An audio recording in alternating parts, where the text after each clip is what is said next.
सी news Bharat में आपका एक बार फिर से स्वागत है। तो वक्त हो चुका है न्यूज बुलेटिन का। न्यूज बुलेटिन में हम बात करेंगे आगर मालवा की, जहां अभिभाषक संघ का चुनाव जारी। अध्यक्ष, उपाध्यक्ष, सचिव पद के लिए डले वोट। आगे बात होगी एटा की, जहां अवागढ़ पब्लिक स्कूल में आगामी लोकसभा चुनाव की जागरूकता के लिए रंगोली प्रतियोगिता आयोजित की गई। साथ ही चर्चा होगी फर्रुखाबाद की, जहां भाकियू टिकैत के पदाधिकारियों ने जिला कार्यालय पर की प्रेस वार्ता। और भी तमाम खबरों पर आइए करते हैं विस्तार से चर्चा।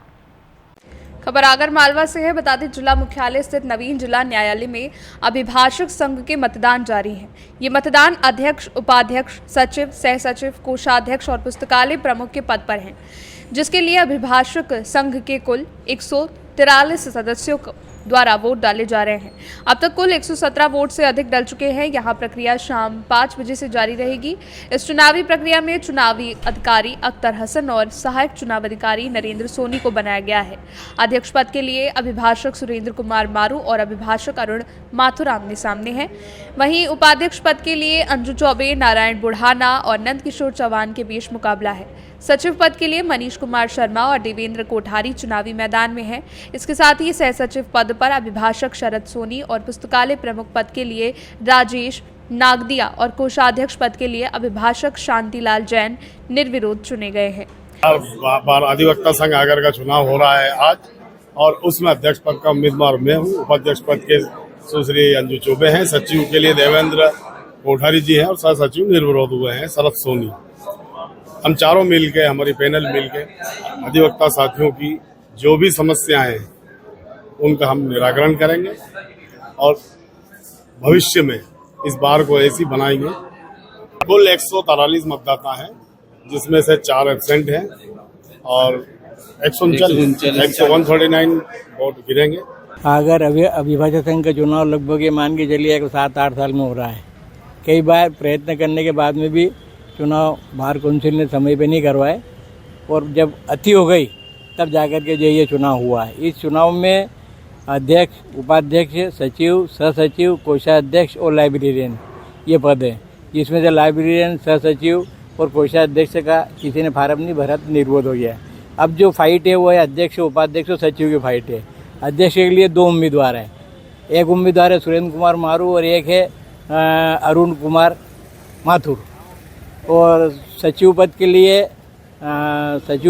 शर्मा जी हैं और सचिव पद के लिए कोठारी है, 2 है। और उपाध्यक्ष पद के लिए 3 है, अंजू चौबे है, नारायण जी है और नारायण की बोलाना है। अध्यक्ष पद के लिए उम्मीदवार हूँ। हमारे यहाँ लगभग 143 मतदाता हैं। जी, ऐसा है कि अभिभाषक संघ ने मुझे चुनाव संपन्न कराने की जवाबदारी दी थी और ये चुनाव संपन्न कराए जा रहे हैं। अभी यहाँ पर अध्यक्ष पद हेतु 2 उम्मीदवार हैं, श्री अरुण माथुर, श्री सुरेंद्र कुमार जी मारू। उपाध्यक्ष पद हेतु 3 उम्मीदवार हैं, सुश्री अंजू चौबे, नंद किशोर चौहान और नारायण सिंह जी बोड़ाना। और सचिव पद हेतु 2 उम्मीदवार हैं, देवेंद्र कोठारी और मनीष जी शर्मा। यह चुनाव 17 के बाद हो रहा है। यहाँ पर पूरा सेटअप जमा ही नहीं है। अभी कोर्ट के भी फर्नीचर पूरे नहीं आए हैं और संसाधनों का न्यायालयों में भी अभाव है। साथ ही यहाँ अभी कैंटीन चालू नहीं हुआ है, यहाँ ATM चालू नहीं हुआ है। और दूसरा, कुछ समस्याएं हम लोगों के बैठक को लेकर भी है। हमारा मीटिंग हॉल अभी हमें कोई दिया नहीं गया है। तो इस सब के लिए हम हमारे माननीय जिला न्यायाधीश महोदय से चर्चा करेंगे और उनके मार्गदर्शन में हम फिर उसके उपरांत माननीय हमारे जो न्यायाधिपति महोदय हैं, हमारे यहाँ के प्रभारी, उनसे मिलेंगे और इन समस्याओं को उनके सामने रखेंगे और उनसे प्रत्याशी ये गुप्त मतदान होगा। और इनसे हम वकील लोग ये अपेक्षा रखते हैं जो भी जीते उनका प्रथम कर्तव्य है कि जितने भी जूनियर वकील है उनका पूरा ध्यान रखा जाए। और रखने के साथ साथ ये है कि वकील पत्र प्रत्येक उसमें वकीलों के इसमें लगाया जाए। कोर्ट मुंशी डायरेक्ट चालान पेश कर देते हैं, जिसमें वकीलों, जूनियर वकीलों का नुकसान होता है।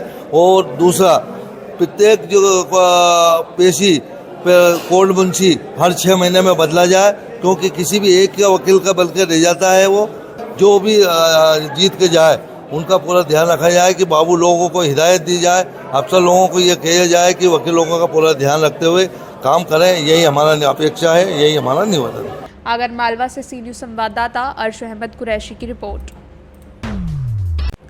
खबर एटा से है। एटा में अब आगर पब्लिक स्कूल, जनता इंटर कॉलेज, महेश चंद्र लौंग, श्रीदेवी उमा ओनेरा और श्री सुल्तान सिंह उमा नगला भूड़ की छात्राओं ने प्रतियोगिता में अपनी प्रतिभा का प्रदर्शन करते हुए लोगों को वोट देने की महत्वता को बताया। साथ ही अपने अधिकार के लिए सभी को वोट देना चाहिए, रंगोली के माध्यम से ये समझाया।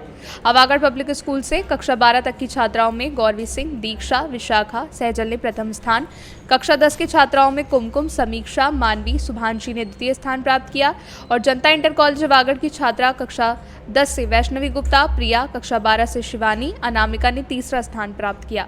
स्कूल में हुई प्रतियोगिता और आगामी चुनाव को लेकर स्कूल के निदेशक सजल वार्ष्णेय ने सभी स्कूल स्टाफ को वोट देने की अपील की। साथ ही अपने आसपास के लोगों को भी जागरूक करने के लिए आग्रह किया। प्रतियोगिता में प्रवीण कुशवाहा, अंकित जैन, संतोष वार्ष्णेय, पंकज यादव, रीना शर्मा, विह दीक्षित, मनोज कुमार, अंजना और अन्य लोग मौजूद रहे। एटा से सी न्यूज़ संवाददाता राघवेंद्र अगरिया की रिपोर्ट। खबर फरुखाबाद से है। यहाँ राजेपुर थाना द्वारा संगठन के पदाधिकारियों पर लिखे गए झूठे मुकदमे को लेकर आयोजित की गई। बता दें, उक्त अवसर पर बोलते हुए कानपुर मंडल के उपाध्यक्ष प्रभाकांत मिश्रा ने कहा कि राजेपुर थाने द्वारा जो झूठा मुकदमा संगठन के पदाधिकारी, कार्यकर्ताओं आदि के ऊपर लिखा गया है वो प्रशासन की तानाशाही का प्रतीक है। आगे उन्होंने कहा कि मेरे संगठन के ब्लॉक राजेपुर के सचिव राम नारायण पांडे का उत्पीड़न इस स्थिति तक किया गया है कि वो आत्महत्या करने को मजबूर हो गए। उपरोक्त प्रकरण की प्रथम सूचना रिपोर्ट मैंने स्वयं थाना अध्यक्ष राजेपुर से लिखने को कहा था, लेकिन थाना अध्यक्ष द्वारा रिपोर्ट नहीं दर्ज कराई गई, जिस कारण थाने के बाहर प्रदर्शन आयोजित किया गया। प्रदर्शन करने के लिए प्रशासन द्वारा मजबूर किया गया। 24 घंटे बाद प्रथम सूचना रिपोर्ट लिखी गई। आगे उन्होंने कहा कि मैं समझ नहीं पा रहा हूं कि आखिर हमारे संगठन के लोगों के ऊपर मुकदमा क्यों लिखा गया। लड़ाई अब आर पार की होगी, किसी भी कीमत पर उत्पीड़न बर्दाश्त नहीं होगा। साथ ही उन्होंने शीर्ष नेतृत्व को उपरोक्त के संबंध में अवगत करा दिया है कि शीघ्र ही जनपद में महापंचायत का आयोजन किया जाएगा। फरुखाबाद की सड़कों पर किसान आंदोलन करने को बाध्य होगा, जिसकी पूर्ण जिम्मेदारी शासन और प्रशासन की होगी। जिला अध्यक्ष अरविंद शाके ने कहा कि प्रशासन को सटीक जवाब देने के लिए हमारा एक एक कार्यकर्ता तैयार है। हम झुकने वाले नहीं हैं। ये किसानों के मान सम्मान प्रतिष्ठा की लड़ाई है और अंतिम सांस तक की लड़ाई लड़ी जाएगी। बता दें, प्रेस वार्ता के दौरान जिला प्रवक्ता और जिला विधिक सलाहकार अजय कटियार, जिला सचिव पुजारी कटियार, मीडिया प्रभारी मुकेश शर्मा, जिला सचिव कृष्ण गोपाल मिश्रा, ब्लॉक अध्यक्ष राजेपुर अनीश सिंह सोनू सिंह, मनीष मिश्रा, ब्लॉक अध्यक्ष मोहम्मदाबाद संजय यादव, शैलेंद्र सिंह शाक्य, सदस्य अभिषेक कटियार आदि मौजूद थे। तो वही मुकदमा लगना चाहिए, संगीन धाराएं लगा करके मुकदमा किया गया, हमें ये विवश कर दिया गया। हमने कल भी एसओ साहब तो वहाँ और सीओ साहब बैठे थे, मैंने कहा हमारे लड़ने का मूड नहीं है, ना हम लड़ने आए हैं, हम केवल किसानों की पीड़ा, कि किसानों की आवाज़ को उठाने के लिए आपके पास आए कि हमारी पीड़ा को सुना जाए। उन्होंने कहा जी जांच करेंगे, हम जांच करके तब मुकदमा लिखा जाएगा, लेकिन ऐसा नहीं हुआ। और उन्होंने जो मुकदमा लिखाया, पुलिस के एक दीवान ने बिना जांच के मुकदमा किसानों पे कर दिया गया। हमारी जांच के लिए टाल मटोल करते रहे 24 घंटा, हमें वहाँ विवश कर दिया। हमें रुकने का वहाँ कोई नहीं वो था कि हम रुके यहाँ, हम धरना दें, लेकिन किसान की आवाज़ को दबाने का काम सरकार ने किया और उनके अधिकारियों ने किया, उनके सीओ साहब किया, उनके एसओ ने किया। ये किसान की आवाज़ दबने नहीं पाएगी। ये मुकदमा ये नहीं और 10 मुकदमा लगा दें, लेकिन हम आवाज़ को किसानों की, गरीब मजदूरों की आवाज़ दबने नहीं देंगे। अब हमें कल जो वार्ता होगी टिकट साहब से मुलाकात होगी, उसमें बड़ा आंदोलन जिले पे किया जाएगा। अब तो तूफान आएगा किसानों का। हमारी क्षेत्र से फोन आ रहे थे कि मिश्रा जी हम रोड पा जाएं, हमने अभी नहीं, हम राष्ट्रीय स्तर से और प्रदेश स्तर से अनुमति ले लें। अब हम जेल जाएंगे। हमें कोई डर नहीं है, वो मेरी जांच करा दें, लेकिन मुझे भूमाफिया तभी बोले जब मैं प्रशासनिक या शासन स्तर से डिक्लेयर हो जाऊं। अभी तक कोई ऐसी कार्रवाई नहीं हुई है, कोई ऐसा डिक्लेरेशन नहीं हुआ जिसमें मैं भूमाफिया सिद्ध हुआ हूँ। केवल बोल रहे हैं, जिसके लिए सिविल और क्रिमिनल दोनों मानहानि में हम जा रहे हैं। आगे 48 घंटे के अंदर उनको नोटिस जाएंगे। संगीन धाराओं में मुकदमा भी दर्ज हुआ है आपके थाना राज्यपुर में जी, क्या करना है इसके बारे में, क्या करेंगे आप? देखिए ये तो सर्वविदित है कि मुकदमा जो प्रशासन ने दर्ज किया है, मुझे लगता है कि सत्ता पक्ष हमारे खिलाफ शुरू से रहा है और सत्ता पक्ष के इशारे से ही ये मुकदमे दर्ज किए जा रहे हैं।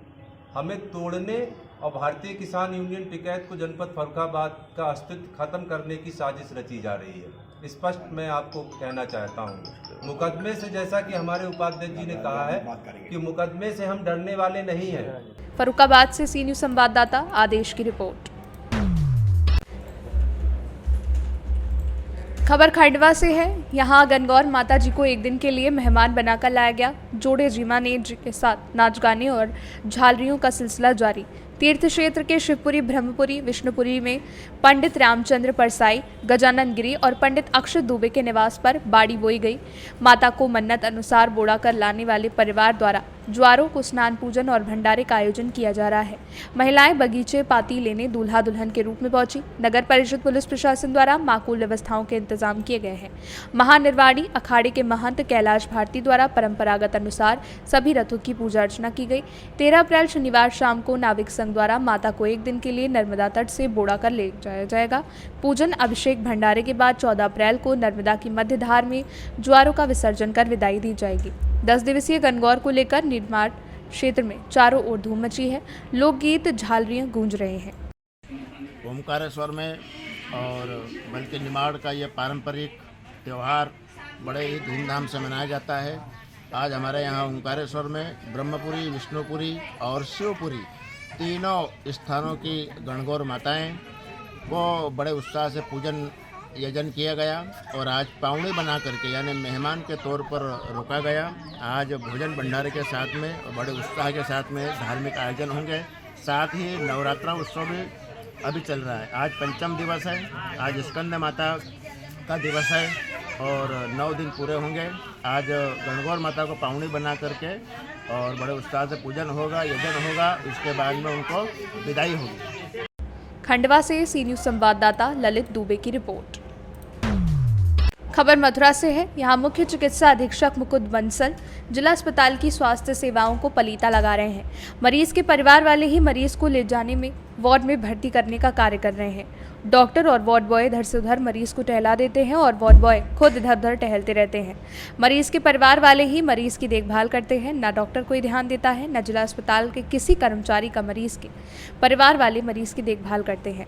जिला अस्पताल की हालत कुछ इस प्रकार है कि डॉक्टर की लिखी हुई दवाइयों को भी कंपाउंडर नहीं समझ पाते और दवाई नहीं दे पाते और यहाँ के डॉक्टर अपने कमीशन के चक्कर में बाहर की दवाओं को मरीज को लिखते हैं। सरकार जनता को मुक्त राज के नाम पर तमाम योजनाएं चलाती है, लेकिन यहाँ के डॉक्टर और सीएमएस, वार्ड बॉय, नर्स इन योजनाओं को पलीता लगा रहे हैं। तस्वीर में आप देख सकते हैं कि अपने मरीज को लाने जाने में स्वयं मरीज के घर वाले स्ट्रेचर को इधर से उधर ले जा रहे हैं। वार्ड बॉय की आराम फरमाकर अपना वेतन सीधा कर रहे हैं। इस बात का मुख्य चिकित्सा अधीक्षक मुकुंद बंसल का कोई ध्यान नहीं है। सीएमएस के ही अपनी मजलिस में मस्त हैं। इस संबंध में जिला अस्पताल मथुरा में इलाज कराने आए लोगों से जब बात करनी चाहिए तो उन्होंने क्या कुछ कहा है, जरा आप भी सुनिए। क्या नाम है आपका? मेरा नाम राजवाला है सर। कहाँ की रहने वाली हैं आप? मैं लक्ष्मी नगर से आई हूँ। अच्छा, यहाँ किस लिए आई हैं जिला सरकारी अस्पताल? क्या मामला है पूरा?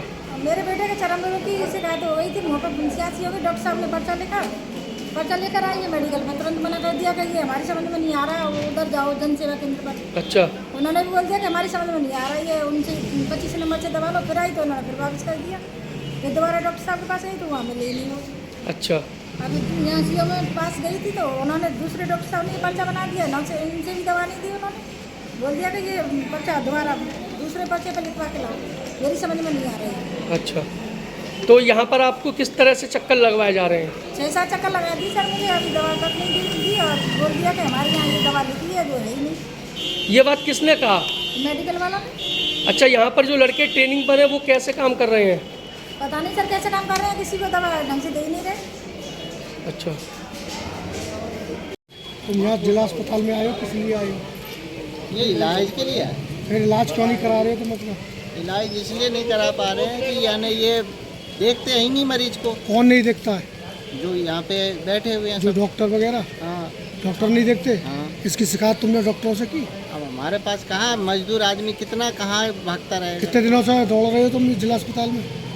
ये तो मेरे को छोड़ा भी हो गया 6 महीने से ज़्यादा। यहीं बराबर में काम करता हूँ तो मैं कितना काम छोड़ के आऊँ। यही मजदूर आदमी? हाँ मजदूर आदमी। नाम क्या बताया आपने? सुधीर पुरंदे। आप यहाँ जिला अस्पताल में आई हो, किस लिए आई हो? अपने बच्चा लेके। कौन से बच्चा लेके आई हो? वो है क्या बीमारी है उसको? वो दीवार से गिर गया है तो उसके घोंटू में शरीर में चोट है। कब आई थी यहाँ पे? हम सुबह आए। तो हॉस्पिटल का क्या रवैया है तुम्हारे प्रति? हमारे पास कल से कुछ नहीं पूछा किसी ने भी? किसी डॉक्टर ने कोई जवाब नहीं दिया? कल से परेशान हो तुम? यहाँ स्टेशन ले जा रही है तुम खींच करके, क्या मतलब है? मरीज के पास ले जाने सर, ऐसा मैं गया था और यहाँ वार्ड बॉय कोई नहीं आया उधर ले जाने के? मरीज की कोई नहीं है, वार्ड बॉय कोई नहीं आया ना? डॉक्टरों से कही तुमने ये बात? अपने मरीज की देखभाल तुम खुद कर रही हो, खुद लाना ले जाना। अब तुम जी है ना? हाँ। मथुरा से सी न्यूज़ संवाददाता वेद प्रकाश सारस्वत की रिपोर्ट। फिलहाल न्यूज बुलेटिन में बस इतना ही। देश दुनिया की तमाम खबरों की जानकारी के लिए आप देखते रहें सी न्यूज़ भारत। हर खबर आपके साथ, आपके हाथ।